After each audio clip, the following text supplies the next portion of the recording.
오늘 우리에게 주시는 하나님의 말씀 이사야 58장 9절부터 12절 말씀에서 보겠습니다. 이사야 58장 9절부터 12절 말씀입니다. 우리 다 같이 읽겠습니다. 내가 부를 때에는 나 여호와가 응답하겠고 내가 부르짖을 때에는 내가 여기 있다 하리라. 만일 내가 너희 중에서 멍에와 손가락질과 허망한 말을 제하여 버리고 줄인 자에게 내 심정이 동하며 괴로워하는 자의 심정을 만족하게 하면 내 빛이 흑암 중에서 떠올라 내 어둠이 낮과 같이 될 것이며 여호와가 너를 항상 인도하여 메마른 곳에서도 내 영혼을 만족하게 하며 내 뼈를 견고하게 하리니 너는 물낸 동산 같겠고 물이 끊어지지 아니하는 샘 같을 것이라. 내게서 날 자들이 오래 황폐한 곳들을 다시 세울 것이며 너는 역대에 파괴된 기초를 쌓으리니 너를 일컬어 무너진 데를 보수하는 자라 할 것이며 길을 수축하여 거할 곳이 되게 하는 자라 하리라. 아멘. 저는 오늘 이 말씀으로 무너진 데를 보수하는 자라는 제목으로 잠시 말씀을 나누고자 합니다. 오늘이 마침 이제 정규개혁 주일인데 제가 정규개혁 주일이라는 걸 알고서 준비한 게 아니었는데 오늘 아침에 우리 저 은정자매가 저 정규개혁 주일이라고 그래서 그렇죠, 오늘 정규개혁 주일이구나 하고 생각을 했는데 제가 이제 오랫동안 그 한국교회 문제에 대해서 말하는 걸 굉장히 이제 꺼려했어요. 무슨 뭐 비판하는 것 같고 그래서 그런 얘기를 잘 안 했는데 우리가 그 한국교회를 위해서 어떻게 기도할 것인지를 알기 위해서 뭐가 문제인지를 좀 말씀을 드리려고 합니다. 그래서 제가 이제 오늘은 좀 뭐 포괄적으로 말씀드리려고 하고 내년도 2024년에는 이걸 조금 더 자세히 다뤄야 되겠다 그런 생각을 지금 좀 하고 있습니다. 최근에 이제 기독교 언론을 통해서 발표된 자료를 보면 우리나라 이제 크리스찬 수가 한 550만 명 수준으로 내려갔다 그래요. 80년대는 뭐 1200만 명 뭐 이러던 교회가 지금 이제 550만 명 정도 된다 그러고 특히 이제 우려되는 부분이 이제 연령층이 낮아질수록 크리스찬의 비율이 굉장히 낮아졌습니다. 그래서 20대 이하는 크리스찬 비율이 10%가 안 된다 그래요. 10%가 안 된다. 10명에 1명이 안 되는 거죠. 그러니까 이제 당연히 그 뭐 우리가 굳이 통계를 인용하지 않아도 교회마다 교회 학교가 문을 닫고 점점 줄어들어가는 데가 이제 굉장히 많죠. 이렇게 이제 오랫동안 교세가 계속해서 감소되어 오고 그래서 그거에 대해서 그 이런저런 말들이 좀 많이 있었습니다. 뭐 이렇게 하고 저렇게 하고 교회가 뭐 사회의 모범이 돼야 되고 무슨 도덕적인 삶을 살아야 되고 그런 여러 가지 많은 일들이 있었는데 그리고 사회에 좀 더 접근하자, 따뜻하게 접근하자, 무슨 뭐 이웃을 돕고 뭐 이런 일들을 하려고 많이 그런 얘기를 했는데 제가 보기에는 그런 일들이 제대로 이루어지지도 않았을 뿐만 아니라 근본적으로 진단이 잘못됐다. 이건 근본적으로 진단이 잘못됐기 때문에 그렇게 해갖고 한국교회가 회복될 리는 없다라는 생각이 듭니다. 그런데 이제 한국교회가 왜 회복돼야 하느냐 하는 걸 생각해 볼 때는 이 마지막 때 한국교회가 아니면 할 수 없는 일들이 지금 너무나 중요한 일들이 많이 있기 때문에 한국교회가 살아나는 것이 세계의 교회를 위해서도 너무나 중요하고 꼭 필요한 일인데 만약에 지금 이 시점에서 한국교회가 유럽의 교회들처럼 완전히 꺾여버리고 말면 그러면 참 세상이 많이 어두워질 것이고 하나님은 어쩌면 한국을 버리고 다른 나라를 이용해서 다른 나라 교회를 써서 하나님의 뜻을 이루려고 하실 수도 있겠죠. 그렇게 된다면 아마 한국은 아마 큰 어려움에 처하고 심판을 멸치 못할 것이다 그런 생각이 듭니다. 자, 이제 문제는 그 시간이 없다는 거예요. 한국교회가 회복되는 것도 참 시간이 없는 상황이라는 생각이 듭니다. 하나님께서 그 남북 통일에 대해서 말씀하신 지가 상당히 저한테 개인적으로 말씀하신 것도 상당히 오래됐는데 이제 벌써 그렇게 말씀하신 지 한 10년이 넘어가요. 10년이 넘어가는 동안에 계속 이제 통일이 지연되니까 그 북한의 주민들은 말할 수 없는 고통 가운데 계속해서 참 곤고한 시간을 보내고 있는데 저는 이 모든 것들이 다 한국교회 탓이라는 생각을 합니다. 한국교회가 정신을 빨리 차려야 통일도 빨리 이루어지고 또 이제 세계 선교를 향해서 힘차게 나갈 수 있도록 하나님께서 더 복을 주시고 필요한 모든 재정이나 어떤 정치적인 영향력이나 경제적인 영향력을 이 나라에서 더 크게 키워서 그 힘으로 그 복음을 전하게 하실 텐데, 한국 교회가 이제 계속해서 각성하지 못하고 뭐 전혀인지 아닌지는 잘 모르겠습니다만은 별로 이렇게 깨어나는 듯한 징조가 잘 안 보입니다. 그래서 참 마음이 답답하고 마음이 아픈데, 그래서 이제 이런 상황에서 우리가 어떻게 한국교회를 위해서 기도할 것이고 무엇을 위해서 기도해야 하는가, 이것을 우리가 좀 알기 위해서 한국교회 문제가 무엇인지, 제가 생각하기에 한국교회가 문제가 무엇인지를 몇 가지만 말씀드리겠습니다. 굉장히 여러 가지를 이야기할 수가 있는데, 그 중에서 몇 가지만 같이 기도할 그런 몇 가지만 좀 말씀드렸으면 좋겠습니다.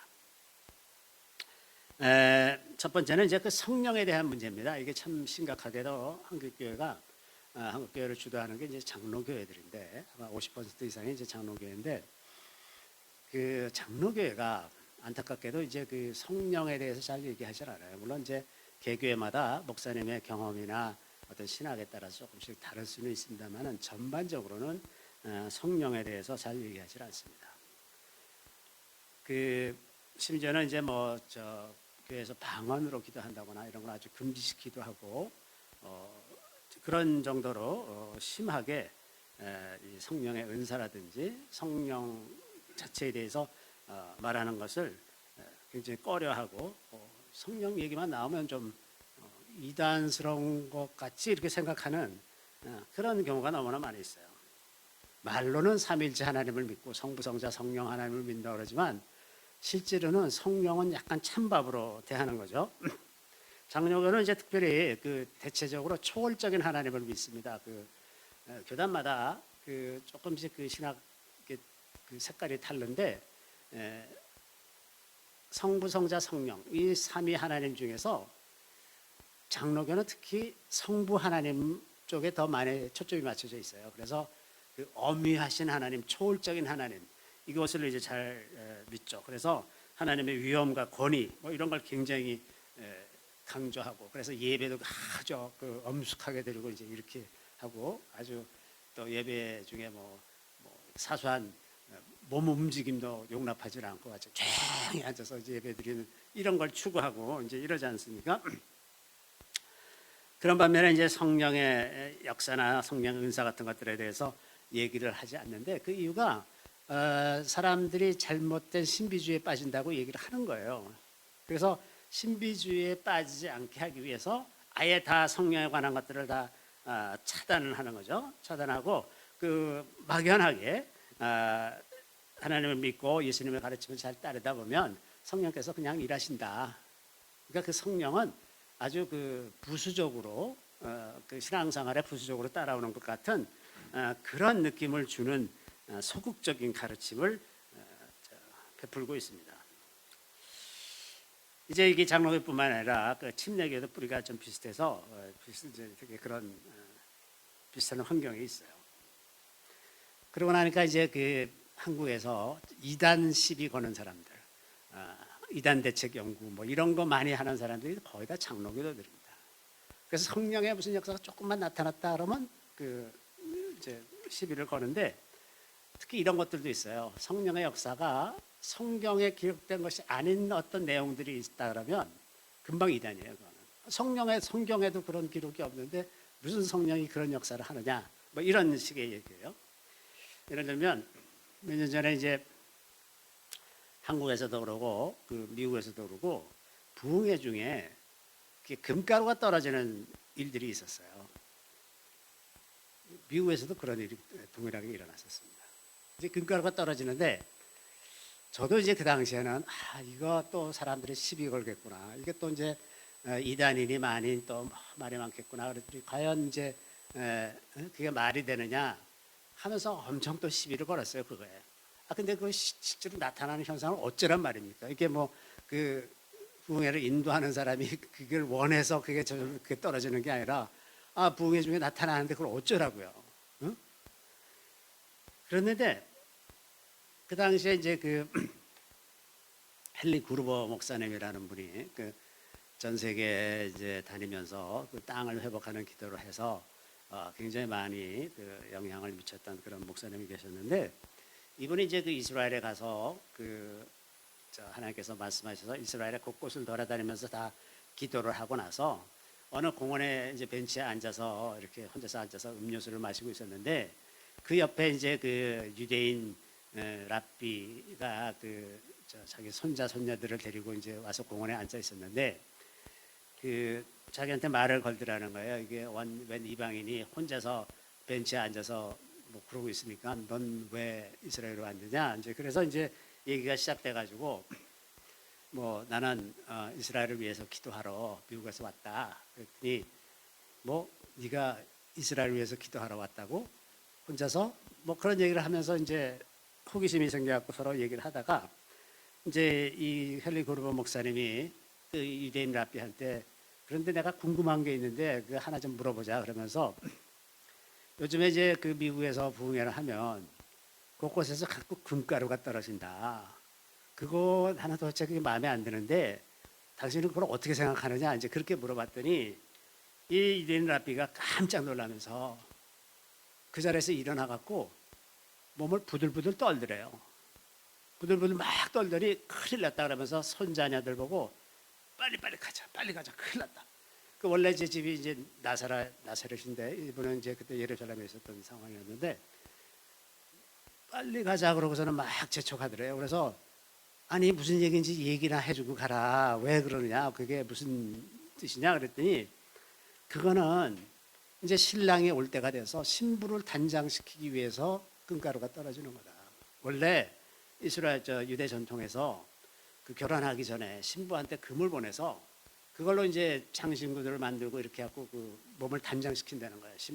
신부를 단장시키기 위해서 금을 보내는 건데, 그의 금가루가 떨어졌다는 거는 지금 곧 신랑이 온다는 뜻이다. 그러면서 막 그런 거를 이제 막 얘기를 하더라는 거예요. 그래서 자기가 이 헨리 구르버 목사님이 이게 그런 뜻이었구나. 성령께서 그런 그 집회 중에 그 금가루가 떨어지는 일들이 이제 한국에서도 그런 일들이 많이 있었는데, 자, 이런 거를 도대체 어떻게 볼 거냐? 왜 그런 일은 성경에 없는 일인데 왜 나타나느냐? 그러고서 이단이다 이렇게 말하면 그들이 성령을 제한하고 그 범위를, 성령께서 하실 일들의 범위를 정하는 사람들이냐 말이죠. 또 예수님이 뭐라 그러시냐 하면, 마지막 때는 내가 한 일보다 더 큰 일들을 너희가 하게 될 거다. 예수님이 그러셨잖아요. 마지막 때에는, 왜? 마지막 때에는 사탄이 이 땅에 내려와 있는 시대에 살게 될 것이기 때문에, 그때는 예수님 때보다도 더 강력한 은사를 가지고 일하지 않으면 사람들이 살아남을 수가 없어요. 그래서 더 강력한 일들이, 예수님 때보다 더 강력한 일들이 성령의 역사로 나타날 거란 말이죠. 그러면 그럴 때 성경에 기록된 것보다 훨씬 범위를 뛰어나는 일들이 막 일어날 텐데, 그러면 그것을 이단이라고 또 그럴 거냐? 도대체 이 나라에 그 이단 시비하는 사람들은 무조건 그냥 조금만 이상하면 이단이라고 이제 이렇게 가르치고, 그리고 이제 그 교회를 자꾸 힘 빠지게 만들고, 뿐만 아니라 이제 자기 교단 내에서도 성령에 대해서 그렇게 아주 억압적으로 대하니까 이 사람들이 제대로 믿는 게 무엇인지, 성령을 의지해서 살아가는 것이 무엇인지를 알 기회가 없어지지 않습니까? 예전에 그 오카넌 목사님이 그 사랑의 교회 제자 훈련 많이 하고 이럴 때 그 교회가 아주 대표적으로 교회에서 방언 기도하는 걸 금지시켰어요. 완전히 금지시켰습니다. 그 방언 기도를 못했어요. 그러다가 은퇴하고 나서 이분이 자기가 잘못 가르쳤구나 하는 걸 깨닫고, 저 월드컵 경기장에서 큰 4~5만 명 모이는 큰 집회가 한 번 있었는데, 거기서 공개적으로 목사님이 회개했어요. 자기가 성령을 가르치지 않은 걸 너무 회개한다 그러면서 그걸 얘기했는데, 그걸 진작 현역으로 계실 때 회개하셨으면 교인들한테 가르쳤을 것 아닙니까? 그 후임자가 가르치냐 안 가르친다 말이죠. 똑같이 그렇게 돼갖고 있는 거예요 지금. 근데 만약에 교회에서 성령을 빼고 나면 이게 유대인들하고 완전히 똑같아지는 겁니다. 이걸 사람들이 몰라요. 유대인들이 뭐가 다르냐, 크리스천들과. 유대인이 믿는 하나님이 우리가 믿는 하나님 똑같은 하나님이에요. 뭐가 다르냐? 뭐가 다르냐면 그들에게는 성령이 없다는 게 달라요. 성령이 없다는 거. 예수 그리스도를 믿는다는 게 뭐냐? 성령 받는 거예요. 예수 그리스도를 믿는다는 예수님의 가르침이나 이런 거는 다 구약에, 거의 다 구약에 있는 거예요. 그걸 다시 해석하는 것뿐이지 완전히 새로운 가르침을 하시는 것이 너희가 서로 사랑하라. 그거 이외에는 서로 사랑하라는 말씀은 구약에 없어요. 내가 너희를 사랑한 것 같이 너희도 서로 사랑하라. 이것 빼고는 다 예수님의 가르침이 다 구약에 똑같이 있는 거예요. 그럼 예수님이 다른 게 뭐냐? 예수님을 믿음으로 성령을 받는다는 게 다른 거예요. 그런데 예수를 믿는데 성령은 안 믿는 이런 어리석은 일이 어디 있습니까? 그 복음의 본질을 모르는 거죠. 예수를 믿는 이유는 성령을 받기 때문에 그런 거예요. 성령으로 인치심으로 우리가 구원 얻었다는 것을 확신하는 거예요. 예수 믿으면 그냥 구원 얻는 게 아니라 예수를 믿음으로써 성령을 받아서 인침을 받는 거예요. 성령으로 인침으로써 비로소 우리가 흔들리지 않는 구원을 얻었다고 말할 수가 있는 겁니다. 그러니까 성령을 무시하는 기독교는 유대교하고 다를 바가 하나도 없어요. 약간의 더 차이가 어떤 것들이 있다고 말할 수가 있냐면 유대인들은 유대 랍비 전통을 따릅니다. 랍비의 권위가 성경의 권위보다 더 높아요. 그래서 성경보다 랍비의 해석을 더 이제 중요하게 듣죠. 근데 기독교자들은 안 그러느냐? 교단에 따라서는 칼빈의 해석이 성경보다 더 권위가 있어요. 칼빈의 기독교 강요에 의하면 이렇다. 거기서 벗어나면 이다냐. 성경이 아니라 칼빈이 더 중요한 인물로 생각하는 그런 사람들도 굉장히 많습니다. 그러면 유대인들하고 다를 게 뭐 있어요? 유대인들이 랍비 전통을 중요하게 생각하는 거나 장로교도들이 칼빈을 중요하게 생각하는 거나 다를 바가 없잖아요. 다를 바가 하나도 없잖아요. 두 번째는 진화론입니다. 진화론.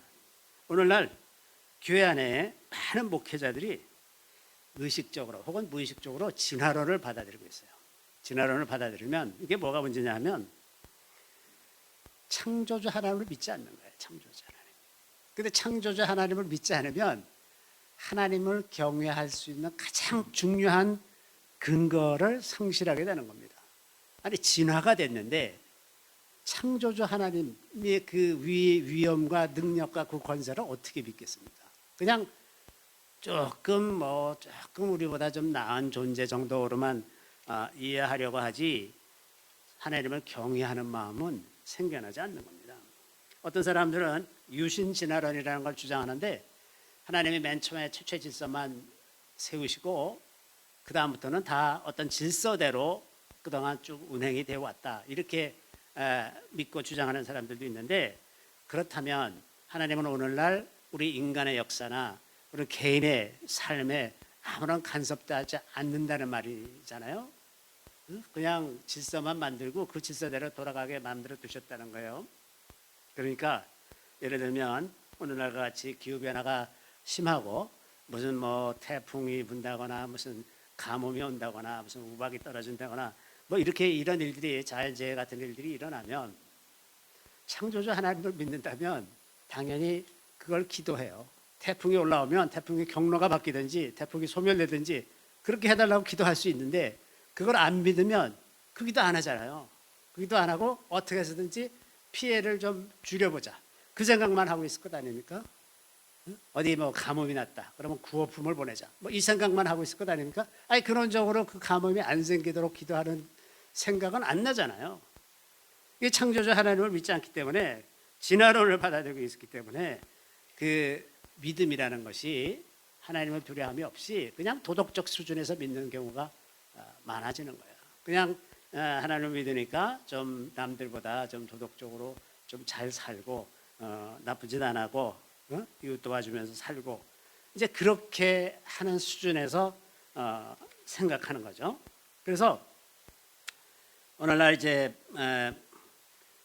그 신학교에서 가르치는 교수들, 제 친구 하나가 이제 신학교 교수를 하다가 이제 목회도 하고 그런 분이 있는데, 자기가 보기에는 신학교 교수의 90%는 진화론을 믿는 사람들이다. 그래요. 제가 실제로 다 신학교 다닐 때에도 대부분은 진화론을 믿는 사람들이었어요. 다 진화론을 인정하고 그리고 신학을 가르쳐요. 그러니까 그런 하나님을 믿는데 어떻게 그 하나님을 온전한 창조주 하나님으로 믿을 수가 있겠습니까? 그렇게 믿지 못하니까 하나님을 전적으로 의지한다거나 하나님께 기도한다거나 이게 약해질 수밖에 없잖아요. 아니, 내가 가서 해야지 지금 하나님한테 그게 구하는 게 말이 안 돼. 왜? 하나님은 그런 하나님이 아니기 때문에. 그럼 무슨 기도를 하겠습니까? 안 하죠. 다 흐물흐물해지는 거예요. 창조주 하나님에 대한 신앙이 없으면 오늘날 우리 삶 속에, 우리 역사 속에, 나라와 국가 속에, 민족 속에 일하시는 하나님을 우리가 인정할 수가 없어요. 저절로 인정하지 않게 되는 거야. 그러면 그것을 위해서 기도하지도 않게 되는 거고요. 나라를 위해서 기도한다는 게 왜 기도해야 돼? 하나님이 그걸 바꾸실 수가 있나? 안 믿죠. 그러니까 나라와 민족을 위해서도 기도를 안 하게 되는 겁니다. 또 세 번째는 이 값싼 은혜. 그냥 우리나라가 이 복음주의자들이 주도하는 나라가 돼서 기독교는 복음주의자들만 있는 건 아니에요. 기독교는 이제 여러 많은 갈래가 있는데 그 중에 이제 복음주의자들이 있는데 복음주의자들이라는 거는 그 복음을 전하는 것을 가장 중요하게 생각하는 사람들이에요. 복음을 전하는 것. 그런데 이제 복음을 아주 쉽고 효율적으로 전하기 위해서 아주 복음을 축소해서 가장 핵심적으로 중요한 것만 전한다. 그런 것이 예를 들면 사형리 같은 거예요. 사형리. 그 사형리를 이제 한 10분 동안, 5분, 10분 동안 앉아가지고 당신은 죄인이니까 죄인인 것을 인정하십시오. 예수 그리스도를 통해서 하나님께 가는 것을 인정하면 됩니다. 예수를 영접하세요. 그러면 당신은 영원한 구원을 받습니다. 그래서 예수님을 영접하기만 하면 영성을 얻는다. 이렇게 가르치니까 나머지는 알 필요가 없어요. 이미 영성을 다 얻었는데 뭐. 가장 중요한 걸 다 얻었는데 더 이상 알 것이 뭐 있습니까? 그러니까는 그러게 심지어는 극단적으로 말하는 사람들은 앞으로 어떤 죄를 져도 당신은 그냥 천국 간다. 무슨 죄를 져도 다 천국 간다고 가르친단 말이죠. 그러니까 예수를 믿어서 변화할 필요가 없잖아요. 변화될 필요가 하나도 없어. 천국 갔는데 뭐 이미. 천국이 이미 내 것이라고 그렇게 가르치니 다른 건 할 필요도 없어요. 성경을 읽을 필요도 없고 그 시키는 대로 그냥 교회 가서 예배드리고 그 봉사하라 그러면 봉사하고 헌금하라 그러면 헌금하고 이런 정도만 시키는 대로만 하면 되지 더 이상은 할 필요가 없잖아요. 이제 이 엉터리 같은 복음을 이제 좀 그만 좀 전하고 진짜 복음을 전해야죠. 사형리가 굉장히 훌륭하고 그것으로 이제 많은 사람들이 복음에 입문하게 되기는 하지만 그것이 시작이기는 할지언정 그게 완성은 아니란 말이에요. 복음의 시작이지 완성은 아니에요. 복음으로 그리스도인의 삶이 완성되는 것은 이제 그 이후로 계속해서 성령의 도우심으로 순종하면서 사는 거예요. 이게 안 되면 믿는 게 아닙니다. 자, 이게 저는 에스겔 36장 26절부터 28절에 있는 이 말씀이 신구약을 통틀어서 복음이 뭔지를 핵심적으로 설명하는 거라고 생각을 해요. 또 새 영을 너희 속에 두고 새 마음을 너희에게 주되 너희 육신에서 굳은 마음을 제거하고 부드러운 마음을 줄 것이며 또 내 영을 너희 속에 두어 너희로 내 율례를 행하게 하리니 너희가 내 규례를 지켜 행할지라. 내가 너희 조상들에게 준 땅에서 너희가 거주하면서 내 백성이 되고 나는 너희의 하나님이 되리라. 여기 잘 보면 첫 번째 새 영을 너희 속에 두고 새 마음을 너희에게 주되 성령을 주신단 말이에요. 성령을 주셔서 우리가 마음이 새로워져. 마음이 새로워지면 굳은 마음이 없어지고 부드러운 마음이 되는데 그 부드러운 마음이 되면 내 율례를 행하고 규례를 지켜 행하다. 하나님의 말씀을 순종하면서 살 수 있는 힘이 생기는 거예요. 성령을 왜 주시냐? 말씀대로 살 수 있게 해주시기 위해서 우리에게 성령을 주셨단 말이에요. 그러니까 성령을 주셨으면 그 다음에 우리 마음속에서 일어나는 변화는 하나님의 말씀대로 살아가는 거예요. 그 말씀대로 살아가는 것이 신구약 통틀어서 다 적혀 있는 내용들이죠. 응? 아주 그냥 간단하게 정리하면 전심, 마음을 다하고 목숨을 다하고 뜻을 다해서 하나님을 사랑하라는 것이고 내 이웃을 내 몸과 같이 사랑하라. 이것이 이제 핵심이죠. 그러면 성령을 받아서야 비로소 그런 것들을 행하게 된단 말이죠. 마음을 다해서 하나님을 사랑하게 되고. 왜? 마음의 할례를 받아서 마음에 굳은 마음이 없어. 마음이 부드러워졌기 때문에 하나님의 말씀을 순종하며 살아가는 게 저항이 없어. 내 마음 안에서 그냥 하게 돼요. 그러기 전에는 내 마음 속에 그것을 순종하게 되질 않아요. 내 마음이 여러 갈래로 갈라져 가지고 내가 이런 엉터리 멍청이 같은 짓을 하고 있다가 남들이 다 잘 나가는데 나만 못 나가고 나만 망할 거고 나만 돈 못 벌고 나만 아프고 그렇게 살 것 같이 그런 두려움에 가로잡혀서 하나님 말씀대로 살 수가 없습니다. 이스라엘 백성들이 왜 바알을 섬깁니까? 이웃의 그 민족들을 보니까 잘 사는 것 같은 거야. 돈 잘 벌고 농사 잘 되고 이러는 것 같아 보이니 하나님을 믿다가도 저거 나도 저거 해볼까? 자꾸 바알 신앙으로 가잖아요. 사람이 이러는 것처럼 성령이 내 마음을 감동시켜서 내 마음이 부드러운 마음이 되기 전에는 우리 마음은 끊임없이 여기 기웃거리고 저기 기웃거리고 마음이 수십 갈래로 갈라져서 하나님 말씀대로 살 수가 없는 겁니다. 그래서 예수님이 오셔서 십자가에 달려 돌아가심으로 우리를 이제 그 믿는 자를 그 죄에서 깨끗함을 받고 그 죄를 깨끗하게 하는 그 조건이 우리가 성령 받는 조건인 거예요. 그러니까 예수를 믿으면 성령 받는다는 것은 예수께서 우리를 위해서 다 십자가에 달려 돌아가심으로 우리의 죄를 씻었다는 그 조건이 만들어지기 위해서. 왜냐하면 그렇게 돼야 성령이 우리에게 오시기 때문에. 그래서 성령을 받아서 하나님의 뜻을 따라서 사는 그 계명을 따라 사는 것이 가능해지는 이게 복음이란 말이죠. 이게. 그러니까 이제 사형리 같이 그냥 예수를 영접하면 영생을 얻는다. 이렇게 말하는 건 이거는 가짜 복음이에요. 가짜. 부분적이에요. 부분적. 아주 부분적. 입구에 와 있는 게 입구. 복음의 입구에 와 있지 그것이 다가 아니라는 거예요. 그래서 온전한 것은 하나님의 계명을 다 지켜 행하는 것이 온전해지는 것이라고 하는 겁니다. 이게 이제 제가 생각하는 이제 세 번째 큰 문제고, 네 번째는 이제 그 해방신학이라는 게 있어요. 해방신학. 해방신학은 이제 그 남미의 그 2차 대전 이후에 남미 그 2차 대전 이후에 그 카톨릭 교회가 그 희망의 신학, 그 이제 절망적인 그 큰 전쟁을 치르고 나서 도대체 우리에게 어디에 희망이 있는가, 이제 그런 그 신학적인 탐구를 하던 시대가 있어요. 1940년대. 그 이제 그 소망의 희망의 신학이라고 하는데, 거기서 이제 한 분파가 이제 해방신학, 남미에 가서 그것이 이제 해방신학이라는 것이 됐는데, 남미는 이제 독특한 사회 구조를 가지고 있어요.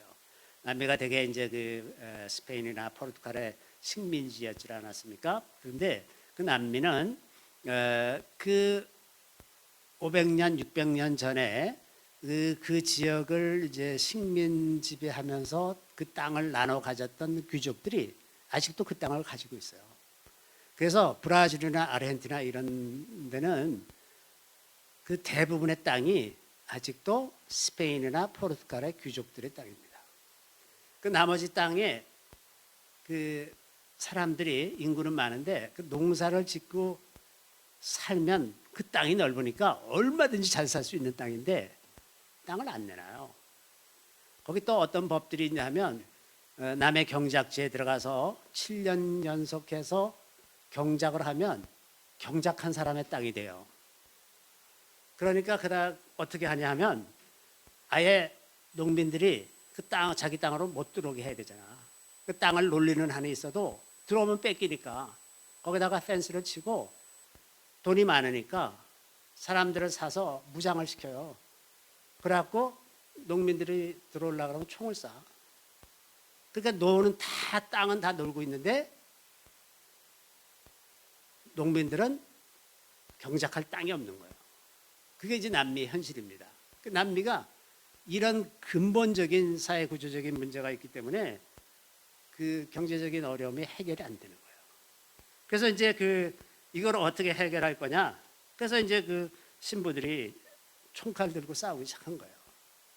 총으로 막 강제로 뺏고 막 이제 이런 일들을 하자 그래서 그게 이제 해방신학인데, 이 해방신학의 뭐 핵심적인 문제는 뭐냐면 그 가난한 이웃들을 돌보는 데 있어서 하나님의 방법으로 하지 않는다는 거예요. 이런 논리입니다. 얼마나 이 논리가 신학자들의 논리라는 것이 얼마나 황당한지 이런 식이에요. 하나님은 가난한 자의 편이다.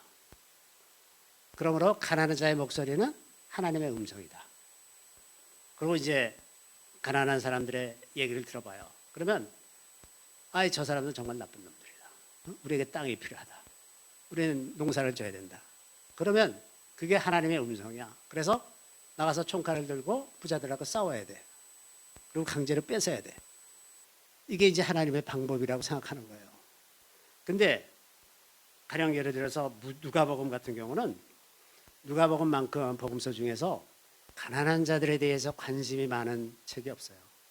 가난한 자, 과부, 고아에 대한 관심이 누가복음이 아주 굉장히 많습니다. 그런 사회적 관심이 많아요, 누가가.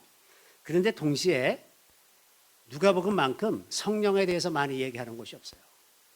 다시 말해서 가난한 자들을 돌보고 소외된 자들을 돌보는 것은 성령으로 하는 것이라는 거예요. 성령으로 하는 것. 근데 그것 대신에 총칼을 들고 하는 거예요. 그러니까 될 리가 있어요? 계속 지금 수십 년이 지났어도 남미 국가들은 계속해서 정치적인 소용돌이에 빠져 있고 경제적으로 좀 올라가다 하다가 다시 또 꼬나박고 이런 일을 반복하고 있잖아요. 헤어날 수가 없습니다. 이런 식으로 무조건 가난한 자의 편을 들면 그것이 다 하나님의 뜻이냐? 천만의 말씀이죠. 가난한 자의 편을 들어도 하나님의 방법을 하는 겁니다. 예전에 우리나라에서도 이런 해방신학의 영향을 받은 사람들이 그 사회 참여, 정치 이런 걸 하면서 노무현도 예수다 이런 얘기도 하고 그랬어요. 노무현처럼 가난한 사람들을 돌보고 뭐 이러면 다 예수다. 과연 그랬을까요? 그 사람이? 이런 식으로 오늘날에 특히나 가톨릭 교회 정의구현 사제단이라든지 이런 집단은 하나님의 방법과 전혀 관계없이 자기네 이데올로기적인 관점에서 성경을 이해하고 적용하고 이런 풍조가 교회 안에 많이 들어와 있다고 하는 거예요. 다섯 번째는 이제 보편적으로 인간의 이제 보편적으로 돈을 사랑하고 현세적으로 살고자 하는 것. 이 땅에서 잘 먹고 잘 사는 게 제일 최고고 돈이 최고다. 그래서 맘모니즘이라고 말하는, 아마 교회에 대해서 얘기할 때 사람들이 제일 많이 지적하는 것은 이 맘모니즘일 겁니다. 돈이 교회를 지배하고 있다. 그래서 이제 돈으로 성취되는 모든 것. 목회자들은 특히나 이 목회자들의 모여서 회의하는 이런 회의들을 가보면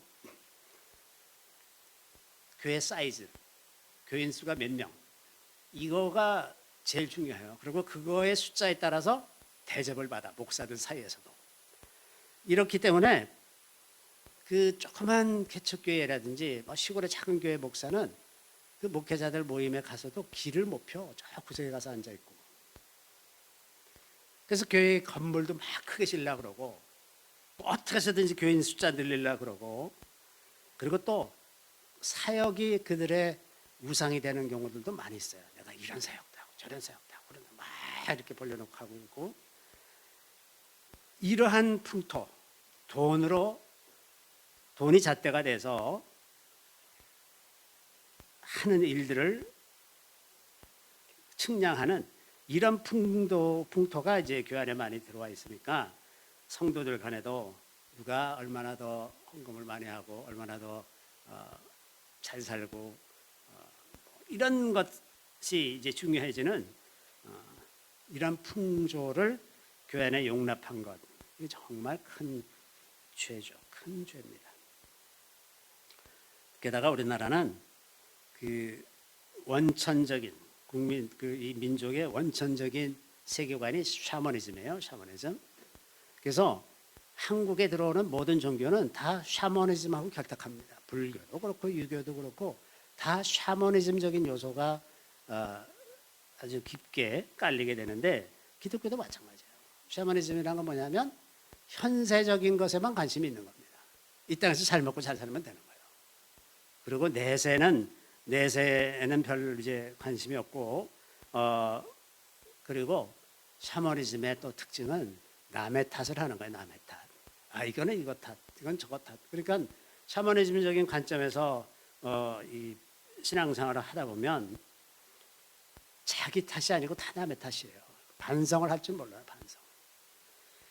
자기의 죄를 살펴본다거나 자기의 내면을 성찰한다거나 이런 일을 하질 않죠. 그러니까 전부 겉으로 드러난 것만 멀쩡해 보이는 그런 삶을 추구하다 보니까 교회 안에서도 다 자기는 괜찮은 듯이 해야지 조금이라도 내가 좀 뭐 문제가 있는 것 같은 것을 드러내면 사람들이 나한테 손가락질 할 거란 말이죠. 저 사람은 잘못 믿어서 저런 거다.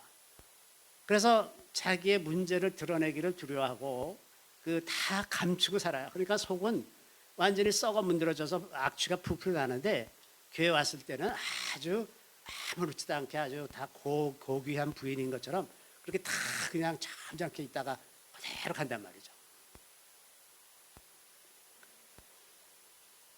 이런 샤머니즘적인 사고방식이 교회 안에 너무나 팽배해 있어서 교회가 진정한 공동체가 되지 못하고 아픈 자들과 함께하고 우는 자들과 함께 울고 이러는 일을 할 수가 없게 되는 겁니다. 교회가 힘이 없죠. 그런 교회를 누가 나오겠어요? 점점 줄어들죠. 또 이제 우리나라는 오랫동안 성리학의 지배를 받아서 그 유교적인 위계 질서의 풍습이 교회 안에 그대로 남아 있어서 교회를 자꾸 계급 구조로 이해하고 생각하는 그런 것들이 이제 굉장히 많고 그래서 심지어는 이제 직분을 돈으로 사고 파는 이런 일들도 교회 안에 이제 많이 일어나죠. 그러다 보니까 그것 자체가 문제라기보다는 무슨 그 지도자들에 대한 비판이나 견제가 불가능하다는 거예요, 교회 안에. 그러니까 교회가 스스로를 정화할 수 있는 능력을 상실했다는 겁니다. 얘기를 못 하니까. 그 높은 직위에 있는 사람들에 대해서 아무 얘기도 할 수가 없기 때문에 비판과 견제가 불가능해서 지도자들의 타락을 막을 수 있는 방법이 없습니다. 그래서 이제 그 지도자들이 세상적인 방법으로 교회를 운영을 해도 마치 하나님의 대리인인 것처럼 그렇게 착각을 해서 아무 얘기 안 하고 하다 보니까 신압으로 점점 더 멸망의 길로 가는데도 그것을 교회가 막아서지를 못하고 있다고 하는 겁니다. 오늘 본문에 보면 하나님께서 어떤 사람을 찾으시냐 하면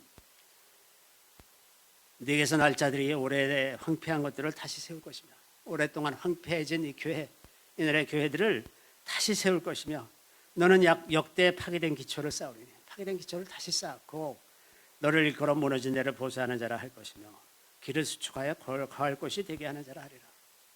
이러한 의인을 하나님이 찾고 계신다는 거예요. 교회를 다시 세울 수 있는 그런 의인들을 하나님께서 찾고 계신다는 거예요. 그래서 우리가 이제 이런 그 몇 가지만 지금 말씀드렸습니다만은 교회 안에서 이게 성령에 대해서 잘못 가르치는 것이라든지 진화론을 믿는 이런 일이라든지 값싼 은혜 복음을 너무나 왜곡해서 전하고 있는 이런 일이라든지 만모니즘이라든지 샤머니즘이라든지 이러한 요소들이 교회 안에서 제거될 수 있도록 우리가 정말 순전한 복음으로 복음이 온전히 회복돼서 나라의 교회들이 다시 회복될 수 있도록 정말 아픈 마음으로 좀 기도를 하면 좋을 것 같아요. 그래서 오늘은 이제 그 한국 교회를 위해서 좀 같이 기도를 했으면 좋겠는데 첫 번째는 회개의 영을 구하는 기도를 했으면 좋겠습니다. 회개의 영을 구하고 두 번째는 하나님을 경외하는 영. 도대체 하나님을 두려워하지 않아. 도대체 하나님을 두려워한다면 도저히 할 수 없는 일들을 목회자들이나 장로들이 그렇게 하고 있단 말이죠. 도대체 정말 하나님을 믿는 사람인가? 이런 의심이 들 정도로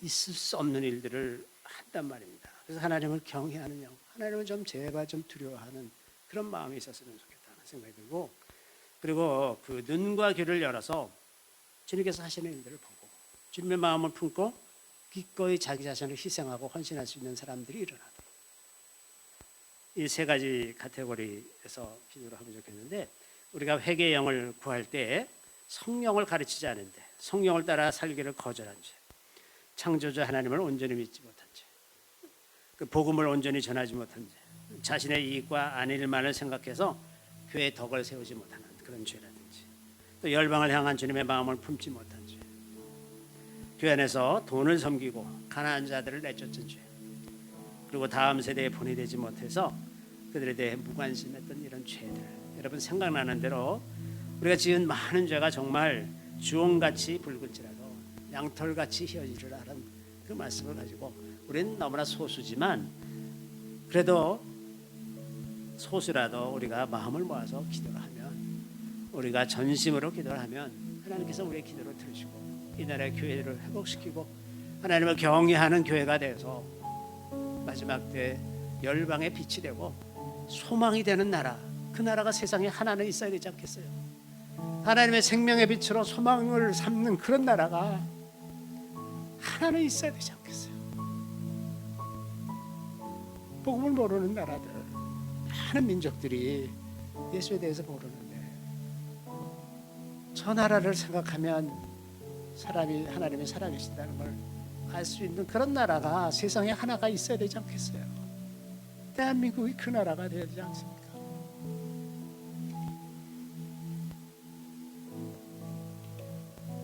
자, 우리 다 같이 기도하겠습니다. 주님, 주님, 저희를 불쌍히 여기소서. 말할 수 없는 저희들의 죄를 용서해 주시옵소서.